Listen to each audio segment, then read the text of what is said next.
నమస్తే విశ్లేషణాత్మక వార్తల సమాహారం శ్రీకాంత్ కేబుల్ బి న్యూస్ కి స్వాగతం. నేను జయ. బులెటిన్ ముందుగా హెడ్లైన్స్. చంద్రన్న బాట కార్యక్రమంలో భాగంగా చేపట్టిన రహదారుల నిర్మాణాలపై కలెక్టర్ విస్తృత స్థాయి సమావేశం. రహదారుల నిర్మాణాన్ని వేగవంతం చేయాలని అధికారులకు జిల్లా కలెక్టర్ ఆదేశం. మున్సిపల్ విద్యార్థులు ఉపాధ్యాయుల సమస్యలపై దశలవారీ పోరాటం. ఫ్యాప్టో ఆధ్వర్యంలో ధర్నా. ఆగస్టు 17న మున్సిపల్ డైరెక్టరేట్ ఎదుట మహాధర్నా. జేఎంబీ చర్చిలో వివాదం. కమిటీ పెత్తనం కోసం 2 వర్గాల పట్టు.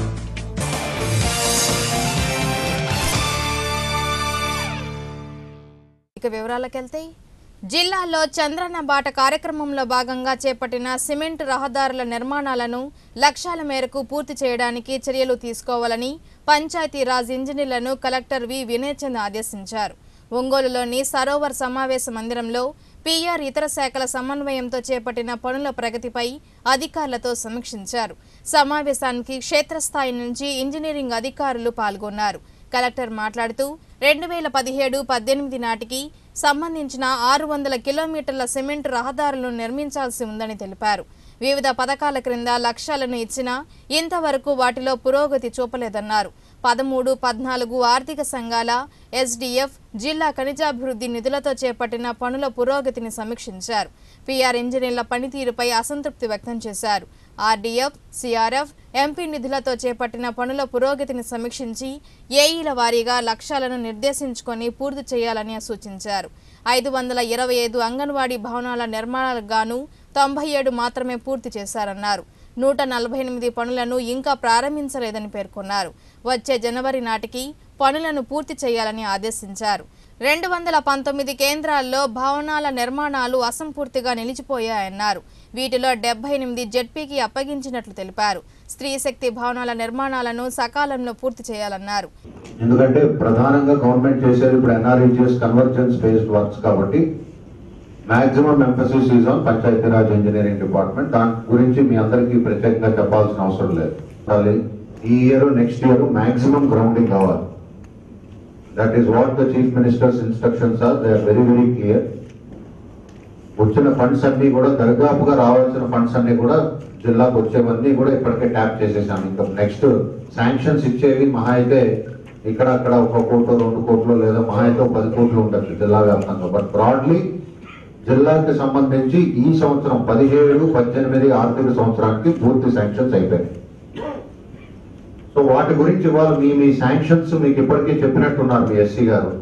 మీకు ఏమేమి శాంక్షన్స్ ఏ హెడ్ కింద ఇచ్చాం ఆ క్లారిటీ వర్క్ ఇన్స్పెక్టర్ దగ్గర నుంచి ఎగ్జిక్యూటివ్ ఇంజనీర్ వరకు పూర్తి స్థాయిలో క్లారిటీ ఉన్నారు.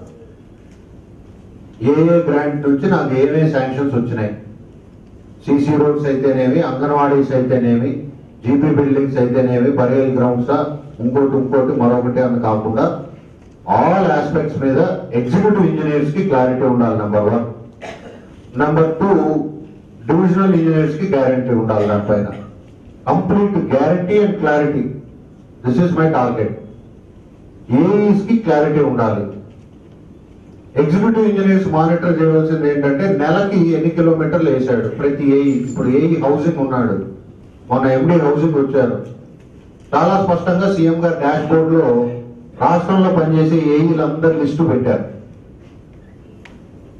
ఆ ఏఈ నెలకి ఎన్ని ఇల్లు కట్టాలి, పాతవి కావచ్చు కొత్తవి కావచ్చు, ప్రీ ఎన్టీఆర్ హౌసింగ్ కానీ కొత్తవి మనకు వస్తున్న ఇప్పుడు ఎన్టీఆర్ రూరల్ హౌసింగ్ కానీ గ్రామీణ కానీ. మీకు జస్ట్ ఎగ్జాంపుల్ చెప్తున్నాను. ఆ నెలలో అతను ఎన్ని కట్టాలి, ఎన్ని కట్టాడు, ఎంత డెఫిసిట్ ఉంది.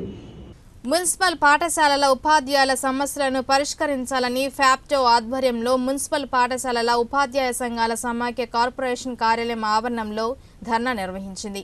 ఈ సందర్భంగా federation of Andhra Pradesh teachers organisation deputy secretary Parre Venkatrao మాట్లాడుతూ మున్సిపల్ పాఠశాలల్లో కార్పొరేట్ విద్యా విధానం పేరుతో ప్రయోగాలు చేస్తున్నారని, విద్యార్థులందరికీ నాణ్యమైన విద్యను అందించాల్సి ఉండగా ఫౌండేషన్ కోర్సుల పేరుతో కొద్ది మందికి మాత్రమే ప్రత్యేక ఏర్పాట్లు చేస్తున్నారని, తెలుగు మీడియాన్ని రద్దు చేస్తున్నారని, విద్యాశాఖతో సంబంధం లేకుండానే మున్సిపల్ శాఖ మంత్రి ఏకపక్ష నిర్ణయాలతో మున్సిపల్ పాఠశాలల్లో విద్యా విధానం, బోధనా విధానం మార్చేస్తున్నారని మండిపడ్డారు. ప్రైవేట్ సంస్థలు నిర్వహిస్తున్న ఈ టెక్నో స్కూల్స్ ను రద్దు చేయాలన్నారు. ఆన్లైన్లో అంతర్జిల్లా బదిలీలకు అవకాశం కల్పించాలన్నారు. పురపాలక పాఠశాలల్లో పనిచేస్తున్న ఉపాధ్యాయులను ఏకీకృత సర్వీస్ రూల్స్ పరిధిలోకి తీసుకురావాలని డిమాండ్ చేశారు. ఈ కార్యక్రమంలో KV Prasad, CH Lakshminarayana, D Veeranjaneyulu, CH Venkataramana, M బాలరాజుతో పాటు పలువురు మున్సిపల్ ఉపాధ్యాయులు పాల్గొన్నారు. విద్యార్థుల సమస్యలు, పాఠశాల సమస్యలు, ఉపాధ్యాయ సమస్యలు పరిష్కరించాలని చెప్పి మొత్తం 21 డిమాండ్లతోటి ఈరోజు కార్యక్రమం నిర్వహించడం జరుగుతుంది. ఈ సమస్యల్లో ముఖ్యంగా ఇక్కడ మున్సిపాలిటీలో ఉన్నటువంటి పాఠశాలల్లో కేవలం ఆంగ్ల మాధ్యమంలోనే బోధన నిర్వహిస్తాము, తెలుగు మీడియాన్ని మేము తొలగిస్తామనే పద్ధతిలో మన మంత్రి గారు వ్యవహరించడం, దానికి అనుగుణంగా తెలుగు మాధ్యమాన్ని ఎత్తివేయడం జరిగింది. కాబట్టి అన్ని పాఠశాలల్లో కూడా తెలుగు మాధ్యమాన్ని, ఇంగ్లీష్ మాధ్యమాన్ని సమాంతరంగా కొనసాగించాలని చెప్పి ఈ సందర్భంగా ముఖ్యంగా డిమాండ్ చేస్తున్నాం. అదేవిధంగా జిల్లా పరిషత్ గవర్నమెంట్ పాఠశాలల్లో అప్గ్రేడ్ చేసినటువంటి పీఈటీ పండిట్ల పోస్టులను పదోన్నతులు కల్పించడం జరిగింది. మున్సిపాలిటీకి వచ్చేసరికి వాటిని పట్టించుకోలేదు. కనీసం కేటాయింపుల్లో కూడా చివరి దశగా కేటాయించడం జరిగింది. అదేవిధంగా పట్టణ జనాభా విపరీతంగా పెరుగుతుంది ఈరోజు. దానికి అనుగుణంగా పేద విద్యార్థులకు పాఠశాల స్థాపించడంలో ప్రైవేటు కార్పొరేట్ సెక్టార్కి బలోపేతంగా చేకూర్చే విధంగా పెద్ద ఎత్తున వాళ్ళకు పర్మిషన్లు ఇవ్వడం, అక్రమంగా బ్రాంచీలు పెట్టడం, విపరీతమైన ఫీజులు వసూలు చేయడం, దోపిడీకి పాల్పడుతున్నారు. వాళ్ళ మీద నియంత్రణ లోపించింది ప్రభుత్వం. నిండుగా వెలుగు జాతి మనది అని ప్రాచీన కాలం నుంచి ఎందరో కవులు, చరిత్రకారులు పేర్కొన్నటువంటి జాతి మనది. అలాంటి జాతికి మనుగడకి ప్రశ్నార్థకంగా ఈరోజు తెలుగు భాష మాధ్యమాన్ని రద్దు చేయాలనుకోవడం ప్రభుత్వం చేస్తున్నటువంటి ఒక తప్పిదనం. దీన్ని వారు వెంటనే ఉపసంహరించుకోవాలని మరి ఉపాధ్యాయ సంఘాలందరూ కోరుకుంటూ ఉన్నారు. కానీ కాలగమనంగా పైకి రద్దు చేస్తున్నాం అంటూనే దాన్ని కొనసాగిస్తూ ఉండటం చాలా శోచనీయం. పేద విద్యార్థులు చదువుకోవడం భవిష్యత్తులో చాలా కష్టతరంగా ఉంటుంది ఆంగ్ల మాధ్యమంలో అన్న విషయాన్ని వారు గుర్తించాలి. అయితే మన భాషకి ఇటాలియన్ ఈస్ట్ ఆఫ్ తెలుగు అని మనకున్నటువంటి ఆ పేరు కూడా ఈరోజు కోల్పోవడం, మాతృభాషలో విద్యాబోధన లేకపోతే వ్యక్తి వికాసం ఎంత ప్రమాదకరమో ప్రస్తుత సమాజంలో జరుగుతున్న ఎన్నో అఘాయితాలని గుర్తిస్తే తెలుస్తుంది.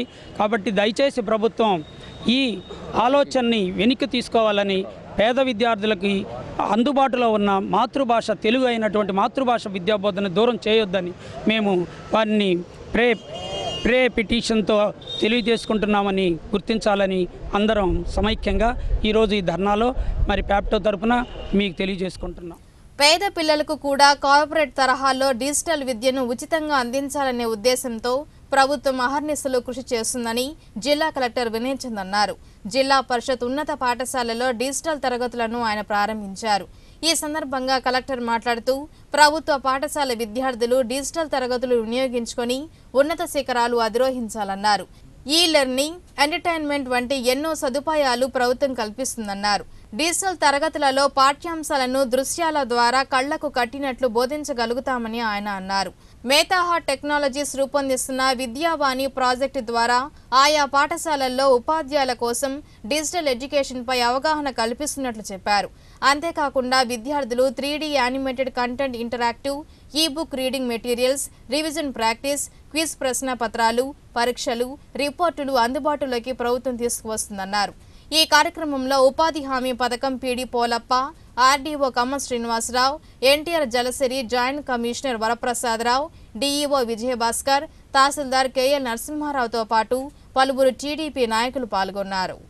ప్రభుత్వ పాఠశాలలు, పట్టణ ప్రాంతాల్లో అయితే మున్సిపాలిటీ పాఠశాలలు, గ్రామీణ ప్రాంతాల్లో అయితే మండల పరిషత్తు, జిల్లా పరిషత్ పాఠశాలలు, అవి ప్రాథమిక పాఠశాలలు కావచ్చు, ముందు హై స్కూల్స్ తోటి మొదలుపెట్టాం.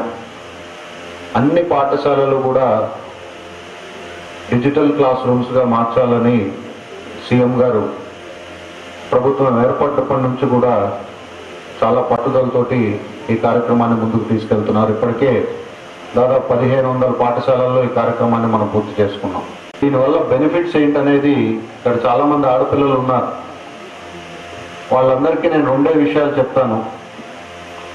ఒకటి, స్వయంగా మేమందరం ఇక్కడి నుంచి వెళ్ళిపోయినాక ప్రతి విద్యార్థి, నాకు హెచ్ఎం గారికి కూడా నా రిక్వెస్ట్ ఏంటంటే, ప్రతి విద్యార్థిని కూడా తనే కంప్యూటర్ మీద కూర్చుని ఒక పాఠం, తనకు నచ్చిన పాఠాన్ని తను చూసుకునే విధంగా మీరు ఒక కార్యక్రమాన్ని ఏర్పాటు చేయండి వచ్చే వారం రోజుల్లో.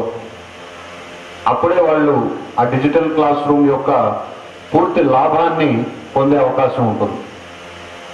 మేమంతా వచ్చాం, హడావుడిగా ఏదో 2 పాఠాలు చూపించాం, మేము వెళ్ళిపోయినాక మీరు కూడా, ఆడపిల్లలందరూ కూడా చక్కగా ఆ క్లాస్ రూమ్లో కూర్చుని మీకు నచ్చిన టాపిక్ ఒకటి, మీకు బాగా అర్థమైన టాపిక్నే ఒకసారి ముందు చూడండి. దానివల్ల మీకు ఎంత మెరుగైన రిజల్ట్ వస్తుందో మీకే అర్థమవుతుంది. ఎందుకంటే భాగ్యనగర్లోని టీటీడీసీ వెలుగు కార్యాలయంలో స్థలాన్ని వెల్ఫేర్ సంస్థలకు కేటాయించడాన్ని వ్యతిరేకిస్తూ వెలుగు సిబ్బంది ఆందోళనకు దిగారు. కార్యాలయంలోని ఆవరణంలో బైఠాయించి అధికారుల తీరుకు వ్యతిరేకంగా నినాదాలు చేశారు. తమ కార్యాలయంలోని స్థలాలను ఇతరులకు కేటాయించడం పట్ల మహిళలు ఆవేదన వ్యక్తం చేశారు. జిల్లా సమైక్య కార్యాలయమైన టీటీడీసీ వెలుగునందు 5,50,000 మంది సభ్యులు ఉన్నారని సమైక్య అధ్యక్షురాలు ఈశ్వరమ్మ తెలియజేశారు. గత 12 సంవత్సరాలుగా మహిళా సాధికారత ప్రాంగణమైన వెలుగు కార్యాలయం నందు ప్రభుత్వ సంక్షేమ పథకాలపై శిక్షణ పొందుతున్నామని మహిళలు తెలిపారు. తమ కార్యాలయాన్ని అన్ని విధాలుగా అభివృద్ధి చేసుకోవడం జరిగిందని, నేడు ఈ ప్రాంతాన్ని కొంతమంది అధికారులు ఇతర సంస్థల వారికి కేటాయించడం బాధాకరమన్నారు. టీటీడీసీ స్థలాన్ని ఇతర సంస్థలకు కేటాయించాలన్న ఆలోచనను ఉపసంహరించుకోవాలని డిమాండ్ చేశారు. లేని పక్షంలో ప్రత్యక్ష ఆందోళనకు సిద్ధమని వారు హెచ్చరించారు. ఈ కార్యక్రమంలో స్వయం సహాయక మహిళలు, సమైక్య సభ్యులు, వెలుగు సిబ్బంది పాల్గొన్నారు. 1,50,000 మంది ఉన్నాము. మాకు ఇక్కడ స్థలము కేటాయించడం జరిగింది. ఈ స్థలంలో కనీసము మురుకులు నీళ్ళన్నీ ఉండేవి. గతంలో ఆ నీళ్లు ఊడిపోవడానికి చాలా కష్టపడి మేము ఊడ్చుకొని బాగా శుభ్రంగా చేసుకున్న తర్వాత ఇప్పుడు మాకు కావాలని వేరే వాళ్ళు అడగటం బాగలేదు. మా స్థలం మాకు ఖచ్చితంగా కావాలి. మేము దీనికోసం ఎంతటికైనా పోరాడతాం. మాకు సెర్ప నుంచి మా సిఓ గారు కూడా మాకు సపోర్ట్ చేయాలని కోరుకుంటున్నాం. తర్వాత మాకు సీఎం గారు చాలా ముఖ్యమైన పథకాలు ఇచ్చి ఉన్నారు. మా పథకాలన్నీ ఏర్పాటు చేసుకొని మా ట్రైనింగ్ కార్యక్రమాలకైతేనేమి, మా మహిళలు లోపలికి రావాలన్నా కూడా ఎవరో వచ్చి ఇక్కడ వాళ్ళు స్థలాలు ఏర్పాటు చేసుకొని మాకు కావాలంటే మాత్రము మేము ఒప్పుకునేది లేదు. గత 12 సంవత్సరాలుగా దీనికి మహిళా ప్రాంగణం అని పేరు సార్. దానిలో భాగంగా మేమందరం 12 సంవత్సరాలు ఇది మాకు కేటాయించబడినప్పటికీ చిన్నగా కొద్దిమంది కబ్జా చేసినప్పటికీ దాని మీద పోరాడి మళ్ళీ మేము సాధించుకున్నాం. అలాంటిది కొత్తగా రాత్రికి రాత్రి బ్రాహ్మణ కార్పొరేషను, తర్వాత కాపు కార్పొరేషన్ వాళ్ళు వచ్చి మా స్థలాన్ని కబ్జా చేయాలనుకుంటున్నారు. ఇది మేము తీవ్రంగా ఖండిస్తున్నాము. మా స్థలం మేము సాధించుకోవడం కోసం ఎంతకైనా తెగిస్తాము, పోరాడతాము. మేము ఎవరినైనా కలుస్తాము. ఈ న్యూస్లో చిన్న విరామం.